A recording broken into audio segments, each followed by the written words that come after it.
ಪಾರ್ಟಿಗೆ ಗೌತಮ್ ಅವರಿಗೆ ಪುಟ್ಟಣ್ಣ ಅಭಿಮಾನಿ ಬಳಗಕ್ಕೆ ವಿಸ್ತಾರವಾಗಿ ನಾವೇನ್ ಮಾಡಬೇಕು, ಈ ಚುನಾವಣೆಯಲ್ಲಿ ಯಾರು ಮಾತಾಡಬೇಡಿ, ಈ ಚುನಾವಣೆಯಲ್ಲಿ ನಾವು ಯಾವ ತರ ಪಕ್ಷಕ್ಕೆ ವೋಟ್ ಕೇಳಬೇಕು, ಗೌತಮ್ ಅವರನ್ನ ಯಾವ ರೀತಿ ನಾವು ಜಯಶೀಲನ ಮಾಡಬೇಕು, ಮುಂದಿನ ದಿನಗಳಲ್ಲಿ ನಿಮ್ಮ ಕಷ್ಟಕ್ಕೆ ಸ್ಪಂದಿಸ್ತೀನಿ ನಾನು. ನನಗೇನು ನೀವು ಮತ ಕೊಟ್ಟಿದ್ದೀರಿ ಅದು ಹೆಚ್ಚುವರಿ ಮತಗಳನ್ನ ಗೌತಮ್ ಅವರು ಕೊಡಬೇಕು ಅಂತ ನಮ್ಮ ಪುಟ್ಟಣ್ಣ ಅವರು ಹೇಳಿದ್ರು. ಅದೇ ರೀತಿ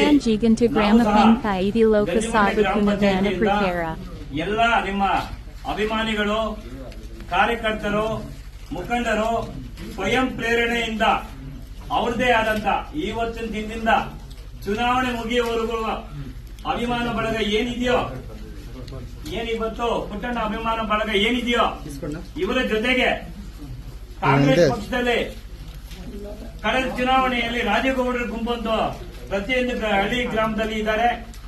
ಅವ್ರ ಜೊತೆಯಲ್ಲಿ ಸೇರಿಕೊಂಡು ನಾವು ಕಾಂಗ್ರೆಸ್ ಪಕ್ಷವನ್ನ ಕಟ್ಟಂತದ್ದು, ಅವ್ರ ಜೊತೆಯಲ್ಲಿ ಮತಯಾಚನೆ ಮಾಡುವಂತದ್ದು. ಈಗಾಗಲೇ ನಮ್ಮ ಪುಟ್ಟಣ್ಣ ಅವರು ಹೇಳಿದ್ದಾರೆ, ಅವ್ರ ಕೈ ಜೋಡಿಸಿ ಅವ್ರ ಜೊತೆಯಲ್ಲಿ ನಾವು ಸಹ ಕೈ ಜೋಡಿಸಬೇಕು, ಕಾಂಗ್ರೆಸ್ ಪಕ್ಷವನ್ನ ಗೆಲ್ಲಿಸಬೇಕು. ಯಾವುದೇ ತರಹ ತಾರತಮ್ಯ ಬೇಡ, ಅವ್ರ ಜೊತೆಗೂಡಿ ನೀವು ಸಹ ಭಾಗಿಯಾಗಿ ವೋಟ್ ಕೇಳಬೇಕು ಅಂತ ಅವರು ಆದೇಶ ಮಾಡಿದ್ದಾರೆ. ಅದರ ತಕ್ಕಂಗೆ ನಾವು ಕೂಡ ಸೇರ್ಕೊಂಡು ಮಾಡೋಣ.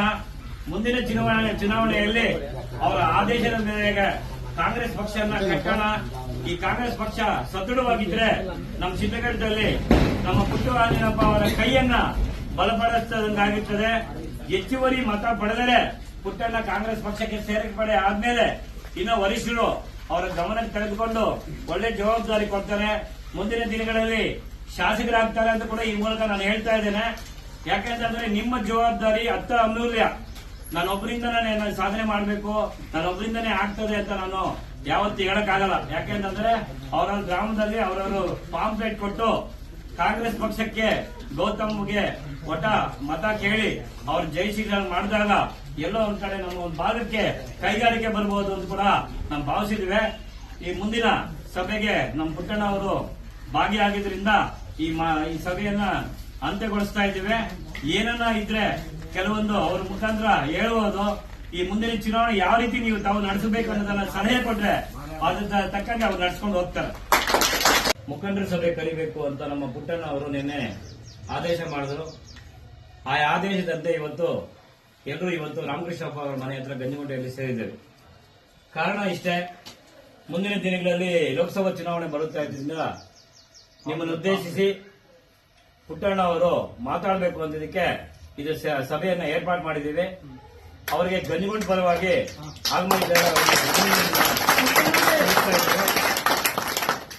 ಇದೇ ಹುಮ್ಮಸ್ಸು ಕಾರ್ಯಕರ್ತರು ಮುಂದಿನ ಚುನಾವಣೆಯಲ್ಲಿ ಇನ್ನೊಂದು ವಾರದಲ್ಲಿ ಬರುವಂತ ಚುನಾವಣೆಯಲ್ಲಿ ಕಾಂಗ್ರೆಸ್ ಪಕ್ಷಕ್ಕೆ ಕೆವಿ ಗೌತಮ್ ಅವರು ಚುನಾವಣೆಗೆ ನಿಂತಿದ್ದಾರೆ. ಅವರಿಗೆ ನಿಮ್ಮ ಆಶೀರ್ವಾದ ಬೇಕು.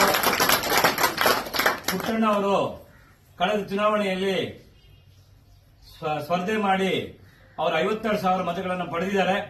ತಾಲೂಕಲ್ಲಿ ಹೆಚ್ಚು ನಮ್ಮ ಓಟನ್ನು ಪಡೆದು ಜನ ಅಭಿಪ್ರಾಯ ಗಳಿಸಿದ್ದಾರೆ. ಅದೇ ರೀತಿ ಕಾಂಗ್ರೆಸ್ ಪಕ್ಷಕ್ಕೆ ಬಂದು ಒಂದು 20 ದಿನ ಕಳೆಯಿತು. ಕಾಂಗ್ರೆಸ್ ಪಕ್ಷದಲ್ಲಿ ಕೂಡ ಸಹ ಇದ್ದಾರೆ. ಹಾಗಾಗಿ ಹೆಚ್ಚು ಬೆಂಬಲ ಅವರಿಗೆ ನಾವು ಸೂಚಿಸಬೇಕು. ಪ್ರತಿ ಗ್ರಾಮ ಪಂಚಾಯಿತಿಯಲ್ಲಿ ಕೂಡ ಪ್ರತಿಯೊಬ್ಬರನ್ನು ಕಾರ್ಯಕರ್ತರು ಮಾತಾಡಿ ಹೆಚ್ಚು ಮತಗಳನ್ನು ಪಡೆದು ಅವರನ್ನು ಜಯಶೀಲನ ಮಾಡಬೇಕು ಅಂತ ಭರವಸೆ ಕೊಟ್ಟಿದ್ದಾರೆ. ಹಾಗಾಗಿ ಎಲ್ಲರೂ ನಾವು ಜವಾಬ್ದಾರಿ ಕೃಷ್ಣಣ್ಣ ಅವರ ಕೈಯನ್ನ ಬಲಪಡಿಸಿ ಅವರ ಮಾರ್ಗದರ್ಶನದಿಂದ ಏನ್ ಮಾಡಬೇಕು ಅನ್ನೋದನ್ನ ಅವರು ಮಾತಾಡಿ ಹೇಳ್ತಾರೆ. ನಿಮಗೆ ಅವ್ರ ಮಾರ್ಗದರ್ಶನದಲ್ಲಿ ನಾವೆಲ್ಲರೂ ಹೋಗೋಣ ಅಂತ ಈ ಮೂಲಕ ತಿಳಿಸ್ಕೊಡ್ತೇನೆ. ಇವ್ರು ಮಾತಾಡಿದ ಮೇಲೆ ನೀವು ಮಾತಾಡಬೇಕು ಅಂದ್ರೆ ಮಾತಾಡಿ, ಯಾವುದೇ ಜವಾಬ್ದಾರಿ ಏನಿಲ್ಲ. ಗಂಜಿಗುಂಟೆ ಗ್ರಾಮ ಪಂಚಾಯಿತಿ ವ್ಯಾಪ್ತಿಗೆ ಸೇರಿದ ಎಲ್ಲ ಗಂಜಿಗುಂಟೆ ಇರ್ಬೋದು, ಇತರೆ ಪಂಚಾಯಿತಿಗೆ ಸೇರಿದ ಎಲ್ಲ ಹಳ್ಳಿಗಳಿಂದಲೂ ಸಹ ನಮ್ಮ ಮುಖಂಡರುಗಳು, ಕಾರ್ಯಕರ್ತ ಬಂಧುಗಳು, ಪುಟ್ಟಣ್ಣ ಅಭಿಮಾನಿಗಳು ಎಲ್ಲರೂ ಸಹ ತಾವು ಈ ಒಂದು ಪ್ರಚಾರ ಸಭೆಗೆ ನಾವು ಆಗಮಿಸ್ತಾ ಇದ್ದೀವಿ ಅಂತಾನೆ ತಿಳಿದುಕೊಳ್ಳೆ ತಾವೆಲ್ಲನೂ ಸಹ ತಮ್ಮ ಕೆಲಸಗಳನ್ನೆಲ್ಲ ಬದಿಗೊತ್ತಿ ಇಲ್ಲಿ ಆಗಮಿಸಿ ಸಭೆಯಲ್ಲಿ ಆಸೀನರಾಗಿರ್ತೀವಿ. ನಿಮ್ಮೆಲ್ಲರಿಗೂ ನನ್ನ ಈ ಸಂದರ್ಭದಲ್ಲಿ ಅಭಿನಂದನೆಗಳನ್ನ ಕೋರಿ ತಮ್ಮೆಲ್ಲರಿಗೂ ಸಹ ಸ್ವಾಗತನ ಬಯಸ್ತೀವಿ. ಈಗ 2024ರ ಪಾರ್ಲಿಮೆಂಟ್ ಚುನಾವಣೆ ನಮ್ಮ ಕಣ್ಣು ಮುಂದೆ ಇದೇ ತಿಂಗಳು 26ನೇ ತಾರೀಕು ನಾವು ನೀವೆಲ್ಲರೂ ಸೇರಿ ಮತ ಹಾಕಂತದ್ದು ನಮ್ಮ ಜವಾಬ್ದಾರಿ. ಅಭ್ಯರ್ಥಿನ ಗೆಲ್ಸ್ಕೊಳ್ಳುವಂಥದ್ದು ನಮ್ಮ ಜವಾಬ್ದಾರಿ. ಮತ ಹಾಕುವಂತ ನಿಟ್ಟಿನಲ್ಲಿ ಇದು ಪ್ರಜಾಪ್ರಭುತ್ವ ದೇಶ. ಈ ದೇಶಕ್ಕೆ ಸಂವಿಧಾನನ ಬಾಬಾ ಸಾಹೇಬ್ ಅಂಬೇಡ್ಕರ್ ಅವರು ನಮಗೆ ಕೊಟ್ಟಿದ್ದಾರೆ. ಆ ನಡಿಯಲ್ಲಿ ಆ ಕಾನೂನಿನಲ್ಲಿ ಪ್ರತಿಯೊಬ್ಬ ಮತದಾರನಿಗೂ ತಮ್ಮನ್ನ ಪ್ರತಿನಿಧಿಸಿದಂತ ವ್ಯಕ್ತಿನ ಆಯ್ಕೆ ಮಾಡ್ಕೊಳ್ಳುವಂತಹದ್ದು ಒಂದು ಜವಾಬ್ದಾರಿನ ನಮ್ಮ ಕೈಗೆ ಕೊಟ್ಟಿದ್ದಾರೆ. ಅದು ಯಾವ ರೂಪದಲ್ಲಿ ಅಂದ್ರೆ ನಮ್ಮ ಓಟು ನಮ್ಮ ಹಕ್ಕು. ನಮ್ಗೆ ಯಾರಿಗೆ ಇಷ್ಟನೋ ಅವ್ರಿಗೆ ಮತ ಹಾಕಿ ಗೆಲ್ಲಿಸ್ಕೊಂಡು ನಮ್ಮ ಕಷ್ಟ ಸುಖಗಳು ನೋಡಂತ ವ್ಯಕ್ತಿನ ಆಯ್ಕೆ ಮಾಡ್ಕೊಳ್ಳುವಂಥದ್ದು ಈ ಸಂವಿಧಾನದಲ್ಲಿ ಈ ದೇಶದಲ್ಲಿ ಒಂದು ಅವಕಾಶ ಮಾಡಿಕೊಂಡಿರ್ತಾರೆ. ಅದಕ್ಕೆ ಇವತ್ತೊಂದು ಪೂರಕವಾದಂತ ವಾತಾವರಣ, ಚುನಾವಣಾ ಒಂದು ಹಬ್ಬ ಈ ದೇಶದಲ್ಲಿ ನಡೀತಾ ಇದೆ. ಈ ಒಂದು ಸಂದರ್ಭದಲ್ಲಿ ನಾವೆಲ್ಲರೂ ಸಹ ಕಾಂಗ್ರೆಸ್ ಪಕ್ಷದ ಅಧಿಕೃತ ಅಭ್ಯರ್ಥಿ ಗೌತಮ್ ರವ್ರನ್ನ ಕೋಲಾರ ಲೋಕಸಭಾ ಕ್ಷೇತ್ರದಿಂದ ಸ್ಪರ್ಧೆನ ಮಾಡೋದಕ್ಕೆ ಕಾಂಗ್ರೆಸ್ ಪಕ್ಷ ಅವ್ರಿಗೆ ಅವಕಾಶ ಮಾಡಿಕೊಟ್ಟಿರುವಂತದ್ದು ಒಂದು ಹೊಸ ಉತ್ಸಾಹ, ಹೊಸ ಯುವಕನಿಗೆ ಅವಕಾಶ ಮಾಡಿಕೊಟ್ಟಿರುವಂತದ್ದು ಎಲ್ಲರಿಗೂ ಸಹ ಒಂದು ಶಕ್ತಿ ಬಂದಿದೆ.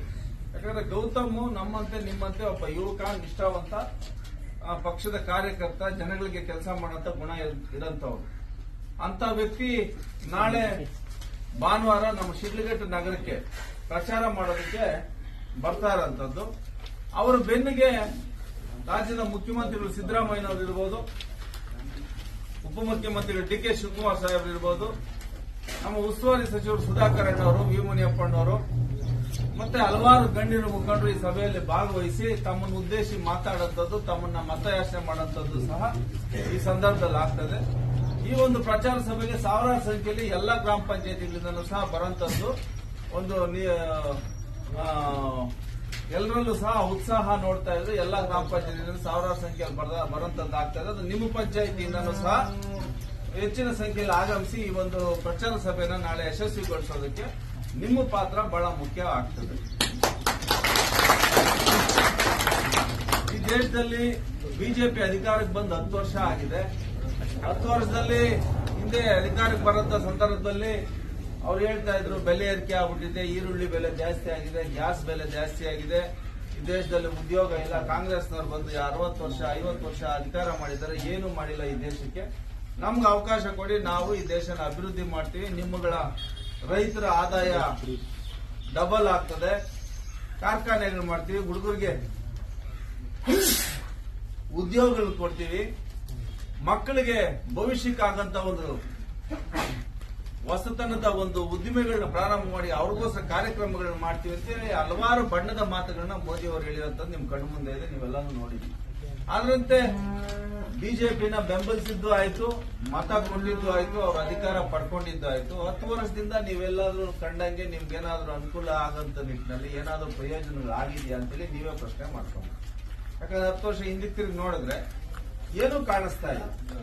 ಅದಕ್ಕಿಂತ ಕಾಂಗ್ರೆಸ್ ಸರ್ಕಾರ ಇತ್ತು, 50 ವರ್ಷನೋ 40 ವರ್ಷನೋ ಅವ್ರಿಗೆ ಅಧಿಕಾರದಲ್ಲಿ ಇದ್ದಂತ ಸಂದರ್ಭದಲ್ಲಿ ಹಿಂದಕ್ಕೆ ತಿರುಗಿ ನೋಡಿದಾಗ ಈ ದೇಶದಲ್ಲಿ ಎತ್ತಿನ ಬಂಡಿ ಇಟ್ಕೊಂಡು ವ್ಯವಸಾಯ ಮಾಡುವಂತ ಸಂದರ್ಭದ ದಿನಗಳಿತ್ತು, ಬ್ಯಾಂಕ್ಗಳ ಮುಖಾನೇ ನೋಡದೇ ಇರುವಂತ ಸಂದರ್ಭಗಳಿತ್ತು. ಅವತ್ತಿಂದ ಇವತ್ತಿನವರೆಗೂ ಏನು ನದಿಗಳಿಗೆ ಅಣೆಕಟ್ಟು ಕಟ್ಟುವಂತದ್ದಿರ್ಬೋದು, ಕರೆಂಟ್ ಇಲ್ದಿದ್ದಂತ ಸಂದರ್ಭದಲ್ಲಿ ಕರೆಂಟ್ ಉತ್ಪತ್ತಿ ಮಾಡಿ ಎಲ್ಲಾ ಪ್ರತಿ ಹಳ್ಳಿಗೂ ಕರೆಂಟ್ ಮುಟ್ಟಿಸುವಂತ ವಿದ್ಯುತ್ ಸಂಪರ್ಕ ಮಾಡುವಂತ ಸೌಕರ್ಯ ಇರುವಂತದ್ದಿರ್ಬೋದು, ರಸ್ತೆಗಳ ಅಭಿವೃದ್ಧಿ ಪಡಿಸುವಂತದ್ದಿರ್ಬೋದು, ನದಿಗಳಿಗೆ ಅಣೆಕಟ್ಟು ಕಟ್ಟುವಂತ ವಿಚಾರ ಇರೋಂತದ್ದಿರ್ಬೋದು. ರೈತರು ನಾವೇನೋ ಬೆಳೆ ಇಕ್ಬೇಕಪ್ಪ, ನಮ್ಮ ಜಮೀನಿನ ಬ್ಯಾಂಕ್ ಅಲ್ಲಿ ಹೋಗ್ಬಿಟ್ಟು ಮಾತಾಡಿದಾಗ ಬೆಳೆ ಸಾಲ ಅಂತೇಳಿ ಒಂದಷ್ಟು ಸಾಲ ಕೊಟ್ಟು ರೈತನ ಬೆನ್ನಿಗೆ ನಿಂತ್ಕೊಂಡು ಅವ್ನು ಬಾವಿ ತೋಡೋದಕ್ಕೋ ಇಲ್ಲ ಒಂದು ಪಂಪು ಮೋಟರ್ ಖರೀದಿ ಮಾಡೋದಕ್ಕೋ ಇಲ್ಲ ಅವನು ಬೆಳೆ ಇಟ್ಕೊಳ್ಳೋದಕ್ಕೆ ಒಂದಷ್ಟು ಲಕ್ಷನೋ 2 ಲಕ್ಷನೋ 5 ಲಕ್ಷನೋ ಸಾಲ ಮಾಡಿ ಅವನು ಕುಟುಂಬನ ಪೋಷಣೆ ಮಾಡ್ಕೊಳ್ಳೋದಕ್ಕೆ 50 ವರ್ಷಗಳಿಂದ ಸಹ ಕಾಂಗ್ರೆಸ್ ಪಕ್ಷ ಪ್ರಾಮಾಣಿಕವಾಗಿ ದೇಶಕ್ಕೆ ಸೇವೆಯನ್ನ ಮಾಡ್ಕೊಂಡು ಬಂದಿದೆ. ಸಾವಿರಾರು ಕಾರ್ಖಾನೆಗಳನ್ನ ಒಂದು ಗುಂಡು ಪಿನ್ ತಯಾರು ಮಾಡುವಂತ ಶಕ್ತಿನ ಸಹ ಇಂಗ್ಲಿಷ್ ನಮ್ಮ ದೇಶ ಬಿಟ್ಟು ಹೋದಾಗ ನಮ್ಮಲ್ಲಿ ಶಕ್ತಿ ಇರಲಿಲ್ಲ ನಮ್ಮ ದೇಶದಲ್ಲಿ. ಇವತ್ತು ಹಂಗೆ ಇದೆಯಾ? ನೂರಾರು ಕಂಪನಿಗಳು, ನೂರಾರು ಫ್ಯಾಕ್ಟರಿಗಳು ಇವತ್ತೊಂದು ದಿನ ಎಲ್ಲಾನು ಸಹ 50 ವರ್ಷದಿಂದ ಮಾಡ್ಕೊಂಡ್ಬಂದು ಕೋಟ್ಯಾಂತರ ಮಂದಿ, ಕೋಟಿ ಜನ ಯುವಕರು ಇರಬಹುದು, ಅವರವರ ಯೋಗ್ಯತೆಗೆ ಅನುಕೂಲವಾಗಿ ಫ್ಯಾಕ್ಟರಿಗಳಲ್ಲಿ, ಕಾರ್ಖಾನೆಗಳಲ್ಲಿ ಉದ್ಯೋಗ ಮಾಡ್ತಾ ಇರೋಂಥದ್ದು ನಾವು ನೋಡ್ತಾ ಇದ್ವಿ. ಆದ್ರೆ ಇವರು 10 ವರ್ಷ ಆದ್ಮೇಲೆ 10 ವರ್ಷದಿಂದನೂ ಸಹ ಇದುವರೆಗೂ ಒಂದು ಕಾರ್ಖಾನೆಗಳು ತರಲಿಲ್ಲ, ಒಂದು ಉದ್ಯೋಗ ಸೃಷ್ಟಿ ಮಾಡುವಂತ ಕಾರ್ಯಕ್ರಮಗಳು ಮಾಡಲಿಲ್ಲ, ಬಡವರ ಪರವಾಗಿ ಕಲ್ಯಾಣ ಕಾರ್ಯಕ್ರಮ ಮಾಡಲಿಲ್ಲ. ರೈತರು ಡೆಲ್ಲಿಲಿ ಹೋಗ್ಬಿಟ್ಟು ನಮ್ಮ ಕಷ್ಟಗಳು ಹಿಂಗಿದೆ, ನಮ್ಮ ಕಷ್ಟ ಕೇಳಿಸ್ಕೊಟ್ರಪ್ಪ ಅಂತ ಹೇಳಿ ತಿಂಗಳಾನ್ಗಟ್ಟೆ ಹೋಗಿ ಸ್ಟ್ರೈಕ್ ಮಾಡಿ, ಬರೀ ಮೈಯಲ್ಲಿ ಬಿಸಿಲಲ್ಲಿ, ಗಾಳಿಲಿ, ಚಳಿಲಿ ಸಾಲು ಕುಳಿತು ಅವ್ರ ಮುಂದೆ ಹೋರಾಟ ಮಾಡಿದ್ರು. ಅವ್ರ ಕಷ್ಟ ಏನು ಅಂತ ಕೇಳಕ್ಕೂ ಹೋಗಿಲ್ಲ, ಅವ್ರನ್ನ ಕರೆದು ಮಾತಾಡೋಂತ ಸೌಜನ್ಯನೂ ಸಹ ಪ್ರಧಾನ ಮಂತ್ರಿಗಳಿಗಿಲ್ಲ.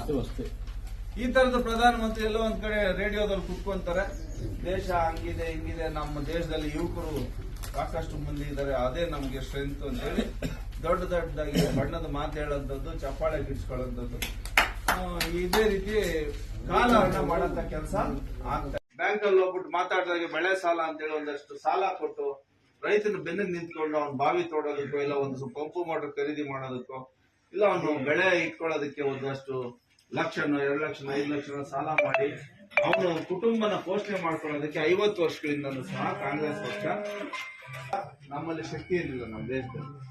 ಇವತ್ತು ಹಂಗೆ ಇದೆಯಾ? ಹಾಗೆ ಫ್ಯಾಕ್ಟರಿಗಳಲ್ಲಿ, ಕಾರ್ಖಾನೆಗಳಲ್ಲಿ ಉದ್ಯೋಗ ಮಾಡ್ತಾ ಇರೋದು ನಾವು ನೋಡ್ತಾ ಇದ್ದೀವಿ. ಆದ್ರೆ ಇವರು 10 ವರ್ಷ ಆದ್ಮೇಲೆ 10 ವರ್ಷದಿಂದಲೂ ಸಹ ಇದುವರೆಗೂ ಒಂದು ಕಾರ್ಖಾನೆಗಳು ತರಲಿಲ್ಲ, ಒಂದು ಉದ್ಯೋಗ ಸೃಷ್ಟಿ ಮಾಡುವಂತ ಕಾರ್ಯಕ್ರಮಗಳು ಮಾಡಲಿಲ್ಲ, ಬಡವರ ಪರವಾಗಿ ಕಲ್ಯಾಣ ಕಾರ್ಯಕ್ರಮ ಮಾಡಲಿಲ್ಲ. ರೈತರು ಡೆಲ್ಲಿಲಿ ಹೋಗ್ಬಿಟ್ಟು ನಮ್ಮ ಕಷ್ಟಗಳು ಹಿಂಗಿದೆ, ನಮ್ಮ ಕಷ್ಟ ಕೇಳಿಸ್ಕೊಟ್ರಪ್ಪ ಅಂತ ಹೇಳಿ ತಿಂಗಳಾನ್ಗಟ್ಟೆ ಹೋಗಿ ಸ್ಟ್ರೈಕ್ ಮಾಡಿ, ಬರೀ ಮೈಯಲ್ಲಿ ಬಿಸಿಲಲ್ಲಿ, ಗಾಳಿಲಿ, ಚಳಿಲಿ ಸಾಲು ಕುಳಿತು ಅವ್ರ ಮುಂದೆ ಹೋರಾಟ ಮಾಡಿದ್ರು.